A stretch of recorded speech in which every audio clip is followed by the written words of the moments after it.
Narrative as a pedagogical tool. Objectives. The B.Ed students realize the significance of using narratives as a pedagogical tool. They realize that the narrative gives holistic treatment to language. They develop understanding about the strategies that can be used to make the narrative comprehensible. They develop an understanding about the theatrical aspects of narratives. They get familiarized with the features of the oral narratives.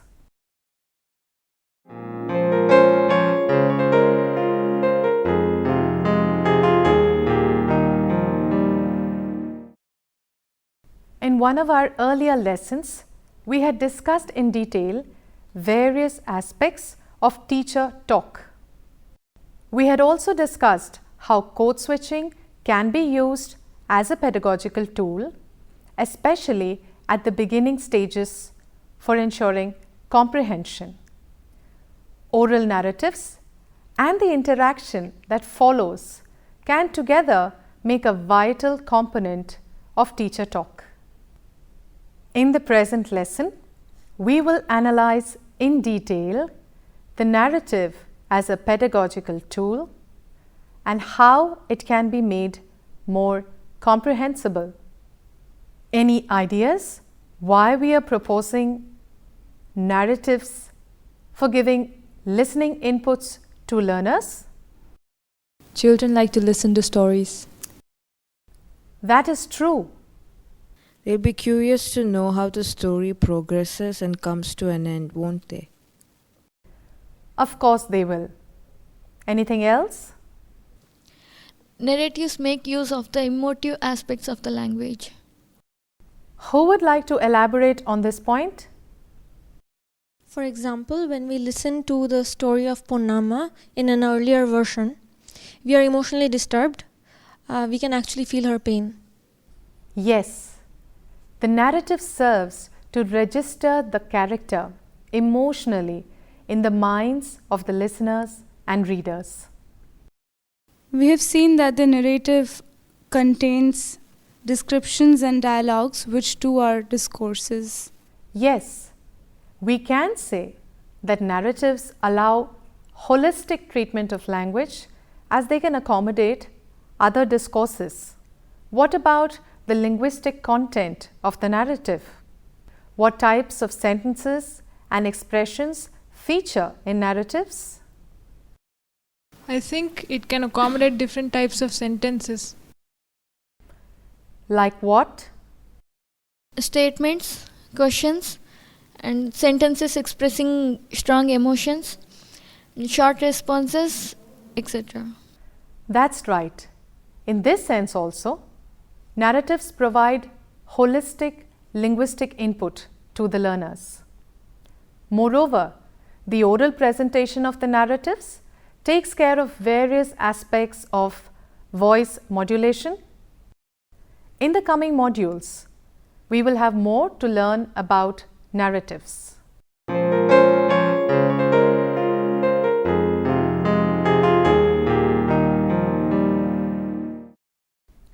We were proposing code switching as a tool for ensuring comprehension. This is needed for the beginners. What about using narratives in higher grades? How do we ensure comprehension? Let us see. Listen to this story, children. A dove and an ant lived in a tree near a pond. One day, the ant fell into the pond. It could not swim. The dove saw it. She dropped a leaf near the ant. The ant stepped on the leaf and reached the bank. The ant thanked the dove. Suppose the story is narrated in grade 3 or grade 5. Will the learners comprehend the story? Yes, I think it is comprehensible. Why do you think so?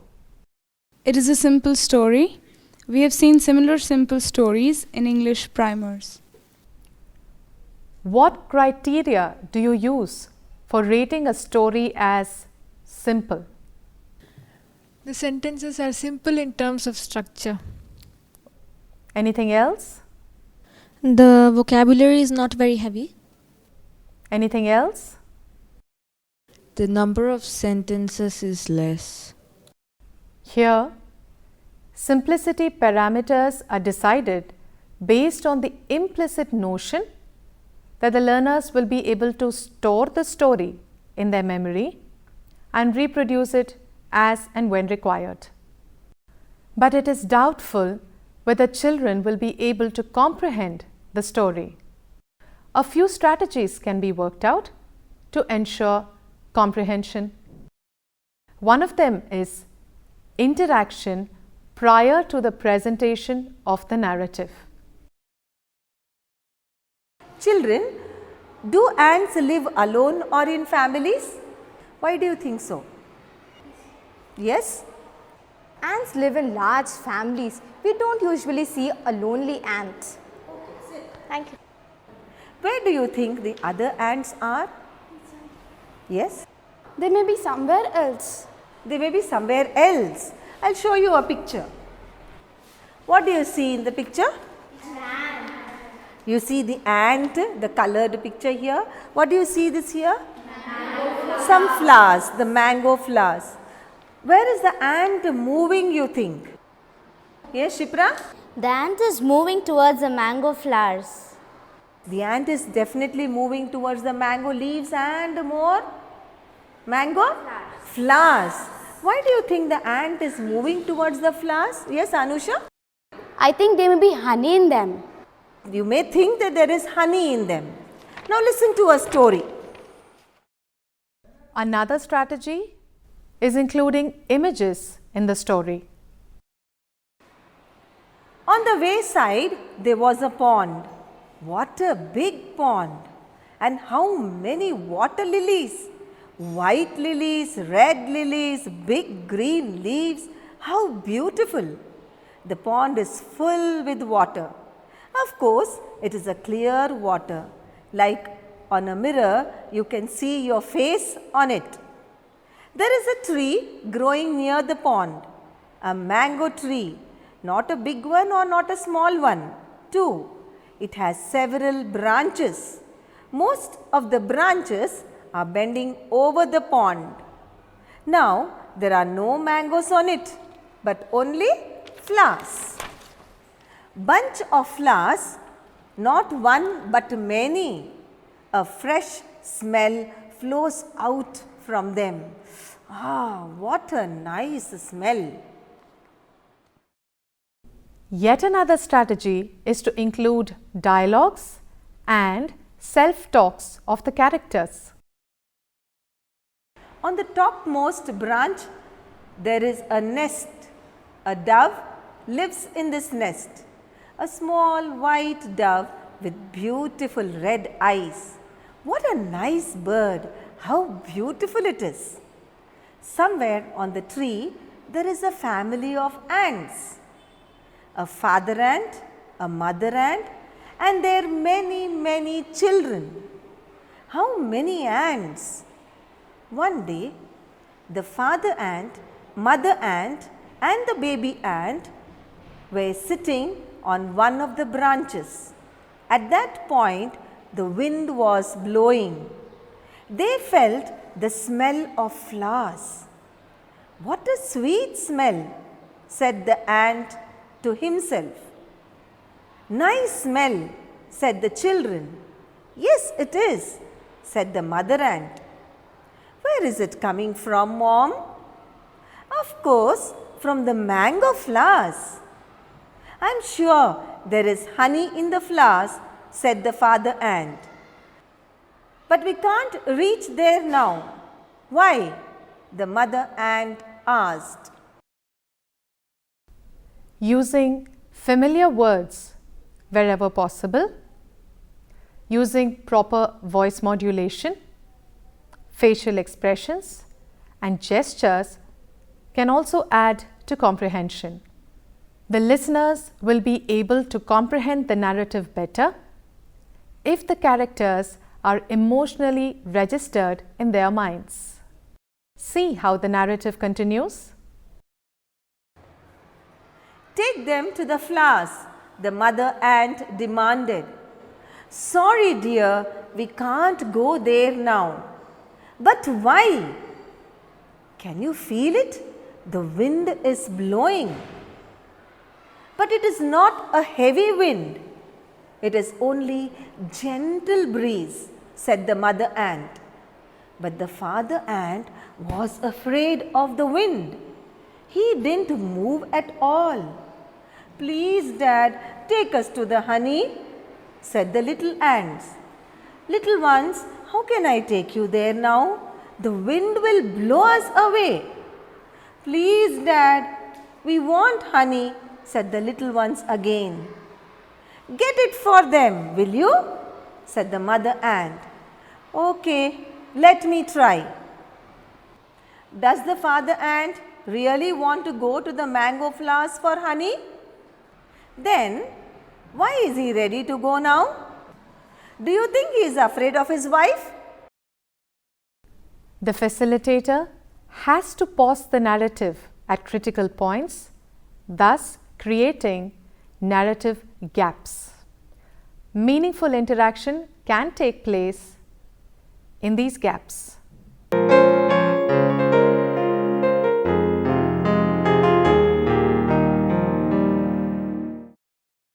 We have been discussing pedagogical aspects of narratives.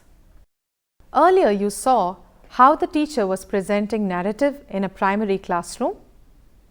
Let us have a glance at her presentation. Chintu was doing his homework. He felt bored. He stretched his hands and legs. He said, okay, now let me take some rest. He went to the next room, but he left his box open. Then a funny thing happened. A long pencil from the box got out and it said, what a lucky day. आज तो ये box open रख दिया. मैं आज बाहर आऊंगी, थोड़ा फ्रेश एयर लूंगी. Okay, then it came out of the box, it saw here and there. Then it thought, this table is very big. इतना लंबा टेबल पे से मैं नीचे कैसे जाऊंगी? Then it thought and thought. It said, okay, let me slide from the side. और वो टेबल के साइड में से स्लाइड कर गया. उसके बाद में देखा वो नीचे है. Then it stretched its hands and legs again. It jumped, it danced, it rolled on the carpet. Then something happened. What are your observations on the presentation? The teacher was modulating her voice. What is that for? To convey the emotions and feelings of the characters. Any other observation? She was using gestures and facial expressions. Yes, gestures, facial expressions, and voice modulation are all theatrical components. As these are non-verbal means of communication, they are essential features of the oral narratives as well. Some part of the semantic content of the text gets loaded onto the articulatory features such as stress, pitch, tone, and tempo. And if presented properly, this part can then become easily comprehensible. The characters depicted in the narrative may be undergoing a range of emotions, whether it is happiness, sorrow, anger, or anguish. It appears on their faces. The facilitator has to use appropriate facial expressions while presenting the narrative so that the listeners who are observing the facilitator get a feel of these. Like in theatre, the central characters get emotionally registered in the minds of the learners. Watch this. In the evening, Radhika came to Vishnu's home. Vishnu, how is your mother? She is sleeping. Did you give her medicines? Yes, your father gave me money. For a moment, Vishnu thought about Radhika's father. He has always been kind and helpful to him. But how long can we live like this, begging for help from others? It's a shame. Aimless monsoon clouds were fast moving to distant horizons. He felt cold water licking on his feet. A dead frog with its swollen belly was getting tossed on the wavelets. What are you thinking about? Radhika asked. Oh, nothing. He smiled at her. She started telling about things at school. You know, after you left the class, a new girl came to the class. Her name is Geeta. She came in a car. Oh, that is Geeta then. I met her on the road. Then he told her what happened on the road. Using appropriate gestures is equally important. Unlike the actors in a drama, the facilitator performer does not have the freedom to move from one point to another while presenting the narrative. It should be kept in mind that the facilitator is presenting the narrative and not performing a mono act. If the listener moves from one place to another and shows all the actions, the learners will get distracted by the dramatization. Therefore, the gestures of the facilitator are to be optimized. Let us watch a small clipping. Sitting inside the room, Raju was reading a book. Raju, Raju, he heard Ravi calling him from the outside. He looked outside through the window. He was standing at the roadside looking at Raju's door. Ravi, he called out, come in. I am coming, said Ravi. He unlatched the gate, walked across the courtyard and entered the room. Raju walked towards the door, stretching out his hands. As you have watched just now, the performer can coordinate the movements of one hand with that of the eyes. Using one hand, he or she can suggest the position of a certain character and his or her movements without moving from one position to another.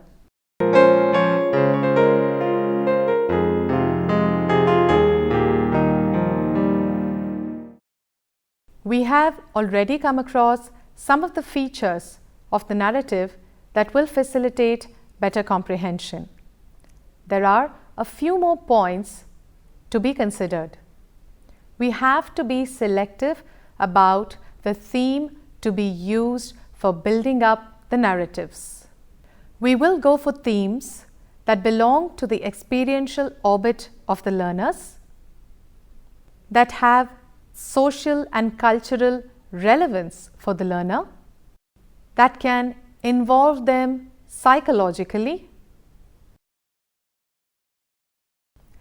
that have scope for generating emotions, that can capture the element of fantasy or imagination, that can trigger critical thinking. Thank you.